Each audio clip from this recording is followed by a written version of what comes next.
What's up everyone, John from ARTV. It's time for a review of the second studio album by UK pop-punk outfit Neck Deep. It's the follow-up to the album that dropped not even 2 years ago called Wishful Thinking. This one is called Life's Not Out to Get You. I know that last LP is relatively fresh in a lot of people's minds considering it hasn't been that long since they put it out, but apparently according to this band's frontman Ben Barlow, they were ready to put out something bigger, better, more ambitious, and they just are putting out something that they were hoping that Wishful Thinking would or else should have been. While I wasn't all that impressed with their debut album, there were some telltale signs, like Zoltar Speaks off of that record, which was excellent, that this band was going to go on to do good things. They had potential. I was right to think that they had that in them because Life's Not Out to Get You capitalizes on the things that I liked most about this group and seemingly takes those ideas and runs with them. Pop-punk music is in a weird place these days, with bands often opting to strip away the fun and spirited feelings from their music, which often leaves things like a hollow shadow, a bleary haze when pitted against bands that they were probably inspired by or else worshipped growing up. However, Neck Deep have crafted something that's both pop and punk, a pop-punk record that actually has both in 2015. I know, absolutely crazy. I like their simple approach to music. It reminds me of bands like Sum 41 or else Good Charlotte in their early days. Songs like Citizens of Earth show just how much fun this band can be whenever they're on their A game, and then on the other side of things we have moments like Serpents and Smooth Seas that counter-strike with these spirited instrumentals that manage to balance things with a more serious tone lyrically. Top-notch drumming is a huge part of why this album works so well for me, along with the anything but ordinary guitar and bass work. Hell, the bass work on Rock Bottom reminds me a lot of Man Overboard by Blink-182, and I think that that's definitely a good thing. The problems that this album faces lie in its redundancy in terms of its lyrical content. Threat Level Midnight is an example of this because it sounds fucking great in terms of the instrumental, the music surrounding it, but its lyrics run in circles around cliches, these themes that get tackled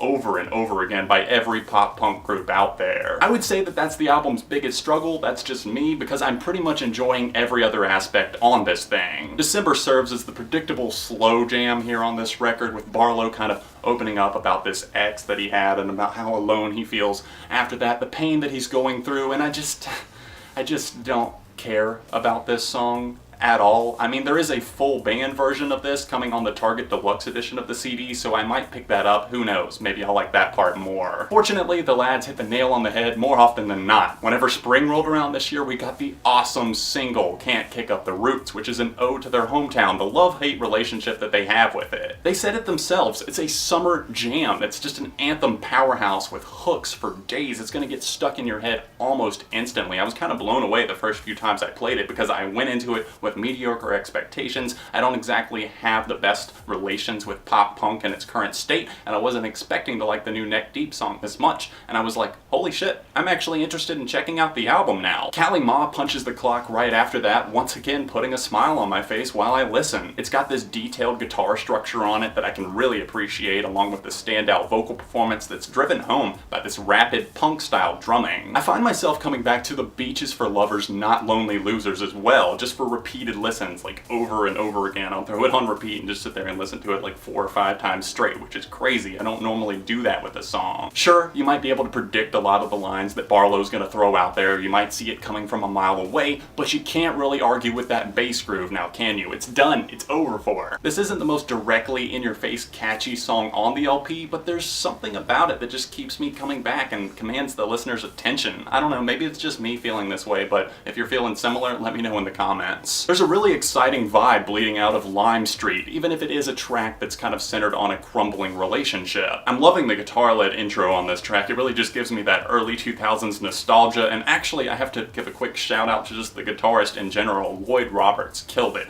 all over this thing. A lot of creative and inventive melodies, just some intricate guitar work, and I have to praise him for it. Kept me entertained all 36 minutes of this LP, minus a few spots here and there. If you can overlook a few painful or else forgettable lyrics, I think that Neck Deep came through with a pretty strong pop-punk LP that actually remembers what was good about the genre in the first place, balancing between the pop and the punk side of things, adding in its own charisma as well. For me personally, Life's Not Out to Get You gets a 4 out of 5. If you've heard this record, let me know your thoughts on it in the comments section down below, or let me know that you're planning to pick it up if you're excited for it, why you're excited for it, what you're thinking of the singles, etc. Let me know that you enjoyed the review with a like on this video, maybe subscribe to the channel, because friends don't let friends go unsubscribed. You can click directly below me in those floating boxes there if you want to check out either my second channel or the last review that I did. Other than that, I will see you very soon right here on ARTV.